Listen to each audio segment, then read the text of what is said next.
কাল ছিল আমার বরের ছুটি, তাই ও আমাকে হঠাৎ করেই বলল যে চল কোথা থেকে ঘুরে আসি, রেডি হয়ে নে। তো আমি কিছু না জিজ্ঞেস করেই রেডি হয়ে গেলাম, বিকজ আমি ঘুরতে ভীষণ ভালোবাসি। আর দেখো আমার মেয়েও কিন্তু খুব ভালোবাসে ঘুরতে। তো আমরা কাল চলে গেছিলাম ব্রহ্মাদত্ত ধাম, বনমালী মন্দির। মন্দিরটা এত বড় আর এত সুন্দর, কি বলবো, তোমরা না গেলে বুঝতে পারবে না। সিঁড়ি দিয়ে আমরা উপর দিকে উঠে চলে এলাম। তো উপরে ছিল ব্রহ্মা বিষ্ণু মহেশ্বরের মূর্তি, আর নিচতলাটায় ছিল শিবলিঙ্গ। এত সুন্দর পুরো মন্দিরটা। সন্ধ্যাবেলা এখানে কীর্তন হয়, আর দুপুরবেলা এখানে ভোগও খাওয়ায়। সকাল সকাল যদি এসে কুপন কাটা হয় তো এখানে ঠাকুরের ভোগ খেয়েও যাওয়া যাবে।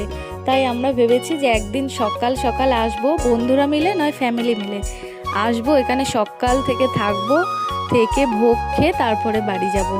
সত্যি আমাদের হুগলির মধ্যেই যে এত সুন্দর একটা মন্দির আছে আগে জানতামই না, জানলে কত আগেই চলে আসতাম। মন্দিরের চারপাশটা আমরা ঘুরলাম, পিছন দিকটাও খুব সুন্দর বসার জায়গা আছে। তো সেখানে বসে বেশ কিছুটা সময় কাটানো যায় বন্ধুদের সাথে বা ফ্যামিলির সাথে, সব মিলিয়ে খুব সুন্দর মন্দিরটা। তো মন্দির থেকে বাইরে বেরিয়েই দেখলাম কয়েকটা দোকান বসেছে, তো সেখান থেকে আমরা একটু চা খেলাম। তো চা খাওয়ার পরেই দেখলাম পাশেই ফুচকা বসেছে। তো সেখান থেকে আমি আর আমার মেয়ে ফুচকা খেলাম, আর আমার বর খেলো পাপড়ি চাট।